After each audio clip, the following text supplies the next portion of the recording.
Good morning बच्चों। आज हम आपको बहुपद के बारे में पढ़ाने जा रहे हैं। ये बहुत ही इजी टॉपिक है। अगर आप इसे एक बार अच्छे से सुन लोगे और ध्यान से पढ़ लोगे तो डेफिनेटली आप इसके सारे क्वेश्चंस कर पाओगे। जैसा कि आपने पिछली कक्षा में पढ़ा होगा कि बीजीय व्यंजकों को कैसे जोड़ा जाता है, कैसे घटाया जाता है, कैसे गुणा किया जाता है और कैसे भाग किया जाता है। तो ये सब आप इस चैप्टर में पढ़ोगे। बीजीय व्यंजकों के ऊपर जी इसकी ये 3 सर्वसमीकाएँ दे रखी हैं। इन्हें तुम अच्छे से कर लेना, क्योंकि ये सर्वसमीकाएँ जो हैं वो हर एक स्टैंडर्ड में यूज़ आती हैं। आफ्टर ऑल लाइफ टाइम ही यूज़ में आती हैं ये।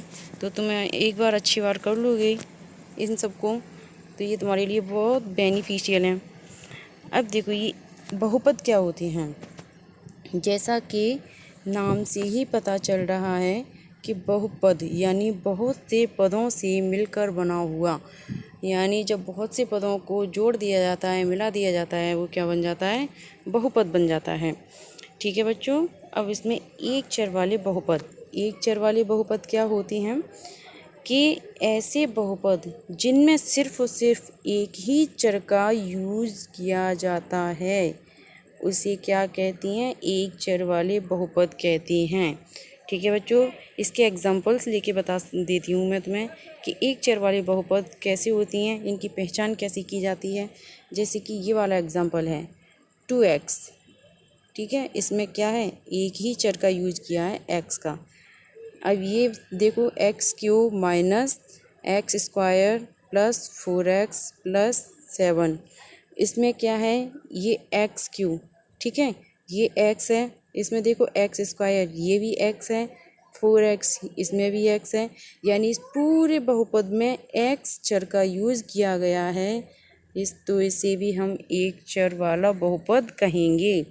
अब देखो जैसे कि ये है 3y² प्लस 5y, इसमें कौन से चर का यूज हुआ है, इसमें y चर का उपयोग हुआ है, इस वजह से हम y चर वाला बहुपद कहेंगे।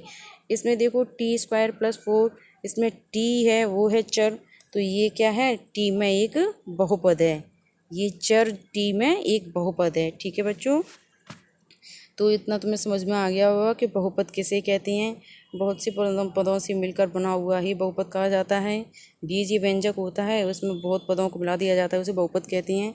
बहुपद होता है वो एक चर वाला बहुपद कौन सा होता है, इसकी पहचान मैंने तुम्हें बताई दी है कि एक चर में बहुपद होता है वो होता है कि मतलब पूरे बहुपद में एक ही चर का यूज किया जाता है, उसे एक चर वाला बहुपद कहते हैं। अब हम देखेंगे कि बहुपद के पद। ठीक है, बहुपद में पद की संख्या या पद कैसे निकालते हैं।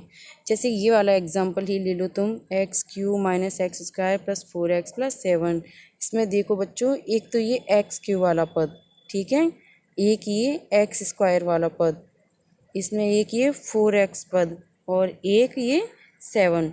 इसमें टोटल कितनी हो गए पद, 1 2 3 4, यानी कि 1 2 3 4, इसमें 4 पद हो गए। ठीक है बच्चों। इसमें ये देखो 3y² प्लस 5, इसमें ये पद कितनी है, एक तो 3y² हो गया एक पद, तो दूसरा पद कितना हो गया 5y, तो इसमें ये टोटल कितने हो गए, 2 पद हो गए। कौन कौन से, 3y² और 5y। अब हम और भी एग्जांपल्स लेके देख सकते हैं। जैसे कि अब ये एग्जांपल है -x³ plus 4x² plus 7x minus 2। इसमें एक तो x³ है, वो है बहुपद, एक 4x² है, एक 7x है और एक 2 है। तो इसमें टोटल कितने पद हो गए, 1 देखो 1 2 3 4, यानी कि इसमें 4 पद हो गए। तो यानी किसी बहुपद में हम पदों की संख्या कैसे निकालते हैं, जितनी भी उसमें चरों की संख्या दे रखी होती है, चरों की संख्या नहीं, जितनी भी पद दे रखी होती हैं, जैसे कि इसमें ये 1 2 3 4, टोटल कितने हो गए, ये 4 पद हो गए। तो आई होप तुम्हें पदों की संख्या निकालना आ गया होगा। ठीक है बच्चों। अब इसमें हम बहुपद के प्रत्येक पद का गुणांक या बहुपद के पदों का गुणांक निकालना सीखेंगे। वो कैसे निकालते हैं कि बहुपद में प्रत्येक पद का एक गुणांक होता है, कुछ निश्चित होता है, तो वो कौन सा होता है। जैसे कि हम एग्जांपल लेके देखते हैं। ये वाला एग्जांपल है x³ minus x³ plus 4x² plus 7x minus 2। इसमें जो x³ है, इसमें एक बात ध्यान देने वाली ये है कि इसमें जो प्रत्येक पद होता है उसमें चर होता है उसको हम हमेशा पॉजिटिव ही लेते हैं। जैसे यहाँ पे माइनस एक्स क्यू है तो यहाँ पे एक्स क्यू लेंगे। एक्स क्यू का गुणांक कितना है? -1। क्यों है -1? क्योंकि एक तो यहाँ पे माइनस का निशान लगा हुआ है, ठीक है, और यहाँ पे इसका गुणांक कितना हो जाएगा? -1। अब ये एक्स स्क्वायर है, एक्स स्क्वायर का गुणांक कितना होगा यहाँ पे? 4, क्योंकि इसमें 4 का गुणांक कर दिया है, इस वजह से 4x² हो गया। तो यहाँ पे x² का कितना गुणांक हो गया? 4। अब ये यहाँ पे 7x है, यहाँ पे 7x है, तो यहाँ पे x का गुणांक कितना हो गया? x को अलग कर लीजिए। x के साथ में जिस भी संख्या का गुणा हो गया है उसे हम उसका गुणांक कहेंगे। तो x है, उसका गुणांक कितना हो गया? 7। ठीक है बच्चों। अब इसमें देखो एक चीज़ लास्ट पद में क्या दे रखा है? -2। अब यहाँ पे तुम सोचोगे कि यहाँ पे तो x का कोई गुणांक ही चर ही नहीं दिया गया है। तो देखो इसमें -2 है, इसमें अगर हम x की पावर 0 का गुणा करेंगे तो ये -2 ही आएगा। क्यों आएगा? क्योंकि x की पावर 0 का मान कितना होता है? 1 होता है। यहाँ पे x चर है, अगर चर की जगह हम किसी भी अचर यानी कोई भी हो, किसी भी चर या अचर की पावर 0 कर दें हम तो उसका मान हमेशा 1 ही आता है। तो यहाँ पे x की पावर 0 का मान कितना आ गया? 1 आ गया। तो यहाँ पे x 0 होगा, उसका गुणांक कितना है? 2। ठीक है, तो आई होप तुम्हें समझ में आ गया होगा कि बहुपद के प्रत्येक पद का कैसे गुणांक निकाला जाता है। अब देखो जैसे कि ये वाला एग्जाम्पल है, ये वाला एग्जाम्पल है x² - x + 7। अब यहाँ पे x का गुणांक कितना है? x का गुणांक होगा -1, क्योंकि एक तो ये माइनस का निशान दिया हुआ है और इसका गुणांक कितना है? 1 है। तो इस तरीके से इसका कैसे हो जाएगा? -1। ठीक है। अब एक चीज़ मैं तुम्हें बताना चाह रही हूँ, वो ये है कि अगर कोई भी गिनती में दे रखी हो 2 - 5 7, यानी कि भले ही उसके साथ कोई चर नहीं जुड़ा हुआ हो, कोई भी अचर पद हो और भले ही वो सिंगल हो, तो भी वह एक बहुपद ही कहलाएगा। लेकिन उसे हम एक नया नाम देंगे जिसे क्या बोलते हैं हम? अचर बहुपद। ठीक है, जैसे ये 2 है तो ये भी एक बहुपद है, लेकिन ये अचर बहुपद है। ये 5 है माइनस की, ये भी एक बहुपद है, लेकिन ये भी एक अचर बहुपद है। ठीक है, 7 है, 91 है, 101 है, ये यहाँ पे 503 है, कोई भी संख्या है वो सब क्या होंगे? बहुपदी होंगी, लेकिन वो अचर बहुपद होंगे। ठीक है, ये 0 है यानी ये 0 है, वो भी एक बहुपद है, लेकिन इसे हम क्या कहेंगे? शून्य बहुपद कहेंगे। ठीक है बच्चों, अब हम इसकी घात निकालना सीखेंगे। घात कैसे निकालते हैं? एक तो बात, सबसे पहली बात ये है कि जो बहुपद होता है उसमें दिए गए चर की अधिकतम घात ही उस बहुपद की घात कहलाती है। जैसे कि तुम्हें एग्जांपल लिख के बता देती हूँ, ये वाला एग्जांपल है SU। ठीक है, इसमें क्या दे रखा है? 2 - u - u² + 6u5। इसमें देखो तुम कि u की अधिकतम घात कितनी है? यहाँ पे u की 1 घात है, यहाँ पे u की 2 घात है, यहाँ पे u की 5 घात है। तो अधिकतम घात कितनी हो गई? u की 5। तो इस बहुपद की घात कितनी हो गई? 5। ठीक है बच्चों, अब तुम्हें एक ये वाला एग्जांपल करके दिखा देती हूँ, ये वाला। अब इसमें x की घात कितनी है? x की घात 2 है, यहाँ पे x की घात 1 है, यहाँ पे x की घात 0 है। तो यहाँ पे अधिकतम x की घात कितनी हो गई? 2। तो इस बहुपद की घात कितनी हो जाएगी? 2। तो तुम्हें घात निकालना आ गया होगा। अब एक चीज़ ये है कि इसमें जो बहुपद होता है उसकी घात होती है वो पूर्ण संख्या में होती है। अगर किसी चर की घात पूर्ण संख्या में है तो बहुपद कहलाएगा, अगर किसी चर की घात पूर्ण संख्या में नहीं है तो बहुपद नहीं होगा। जैसे कि इसका ये एग्जांपल है, देखो यहाँ पे ये x की घात 2 है, ये पूर्ण संख्या है, x की घात 1 है, ये भी पूर्ण संख्या है, यहाँ पे x की घात 0 है, वो भी एक पूर्ण संख्या है, तो ये एक बहुपद होगा। अब तो मैं ये वाला एग्जांपल दिखा देती हूँ, √x + 3। √x को क्या लिख सकते हैं? x⁴ ये एक पूर्ण संख्या नहीं है, इस वजह से ये बहुपद नहीं होगा। एक एग्जांपल ये है y⁴ + y²। ये घन है, सॉरी ये इसका ये इसे कैसे लिख सकते हैं? 1⁴ लिख सकते हैं। तो ये भी एक पूर्ण संख्या नहीं है, इस वजह से ये क्या हो जाएगा? ये भी एक बहुपद नहीं होगा। अब ये एक एग्जांपल है, इस ऊपर दे रखा है ये वाला x प्लस 1/x, ठीक है। अब हम 1/x को क्या लिख सकती हैं, x 1/x को x⁻−1 लिख सकती हैं। जो -1 है वो भी एक पूर्ण संख्या नहीं है, इस वजह से ये भी एक बहुपद नहीं होगा। यानी कि किसी बहुपद में जो भी चर दे रखा है उसकी घात जो है वो पूर्ण संख्या में होना चाहिए, तभी वो एक बहुपद होगा, अन्यथा नहीं होगा। ठीक है बच्चों। अब देखो, बहुपद में परिमित संख्या में कितनी भी पद हो सकती हैं, यानी कि बहुपद है उसमें पद कितनी भी हो सकती हैं, लेकिन वो एक परिमित संख्या में हो। ठीक है बच्चों, क्योंकि अनंत की तो कोई सीमा ही नहीं होती, अपरिमित की तो कोई सीमा ही नहीं होती, इस वजह से परिमित संख्या में कितनी भी पद हो सकते हैं। जैसे कि ये है, इसमें पदों की संख्या हम इजीली निकाल सकते हैं। लास्ट पद क्या दे रखा है, देखो x⁻150 प्लस x⁻149, आगे निकलते जाएंगे x⁻148, x⁻147 dot dot dot करके यहाँ तक आ जाएगा x² प्लस x+1। यानी यहाँ पे x की जो घात है वो घटती जा रही है। तो यहाँ पे देखो, एक तो ये x⁻150 तक गया है, ठीक है, तो ये x से लेकर x⁻150 तक तो ये है ही। अब एक ये वाला पद ऐड कर दिया है तो टोटल कितनी हो गई, 1 से 51 पद हो गए। तो इस तरीके से हम पदों की संख्या निकाल सकते हैं। तो मैंने तुम्हें बताया है कि बहुपद क्या होता है, बहुपद की घात कैसे निकालते हैं, बहुपद में पदों की संख्या कैसे निकालते हैं, एक चर वाले पद क्या होते हैं, तो ये तुम ईजीली निकाल सकते हो। ठीक है बच्चों।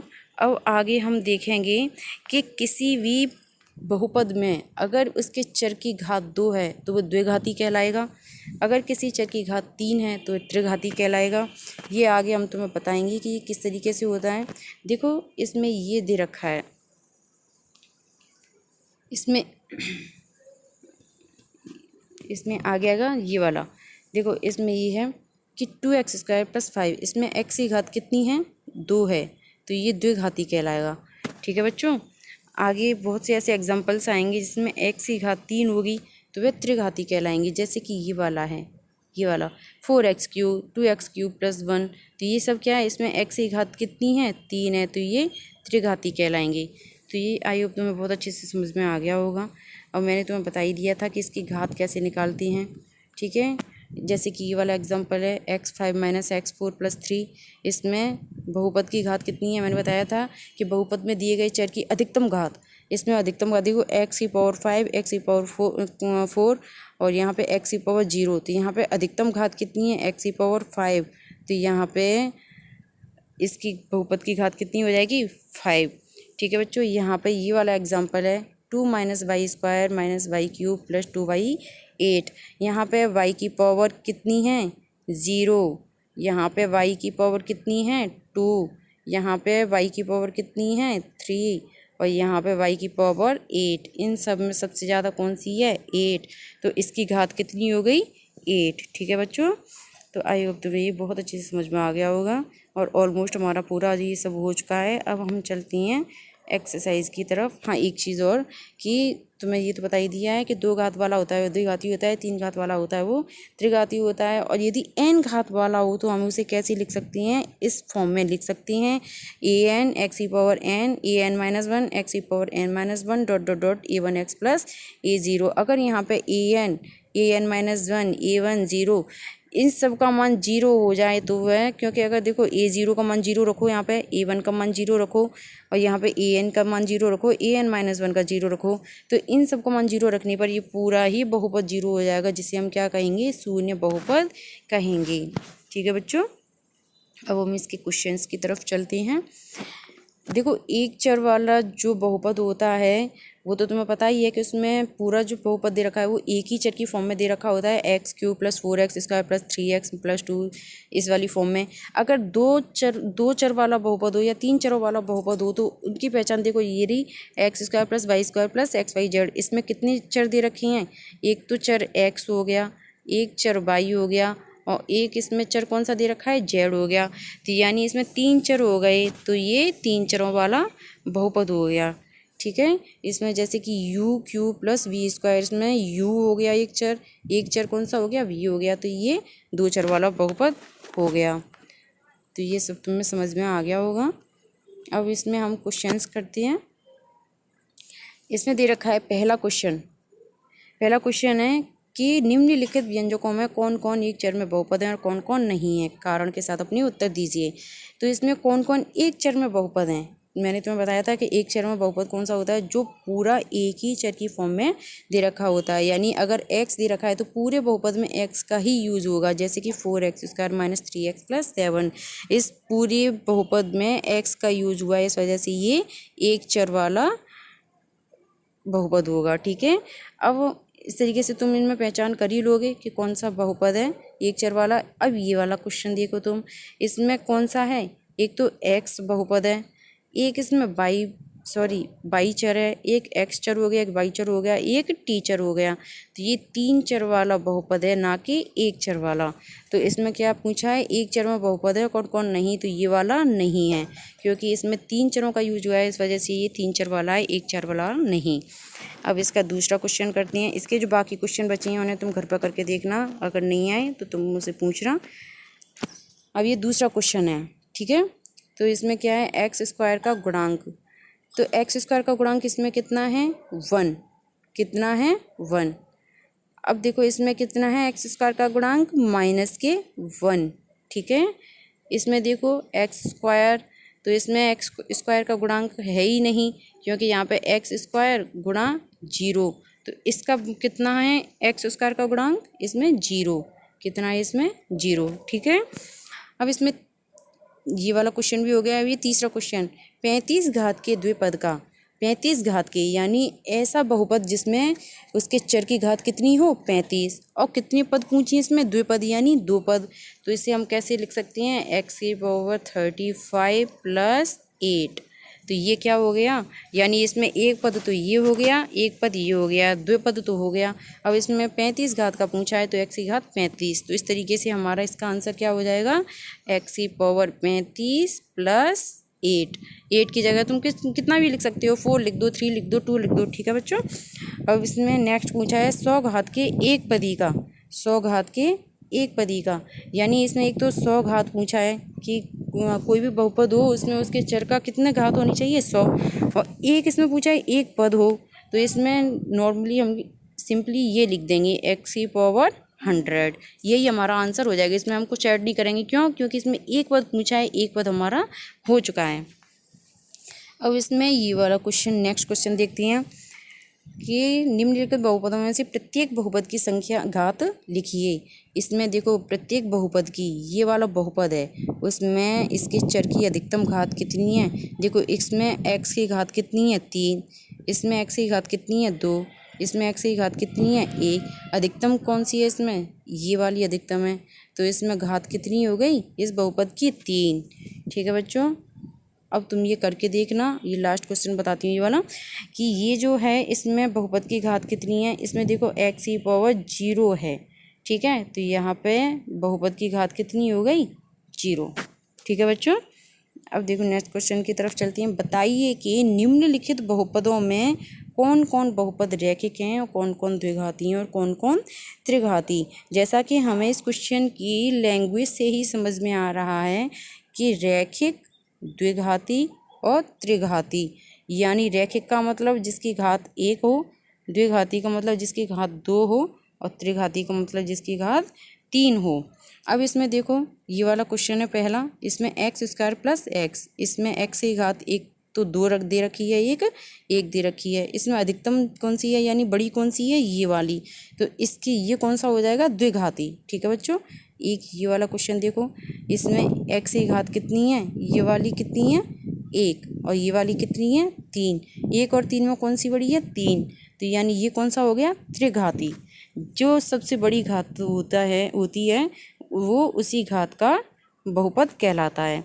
तो अब ये वाला है क्वेश्चन, ये वाला 3t, इसमें t की घात कितनी है, 1। तो ये कौन सा होगा, रैखिक बहुपद।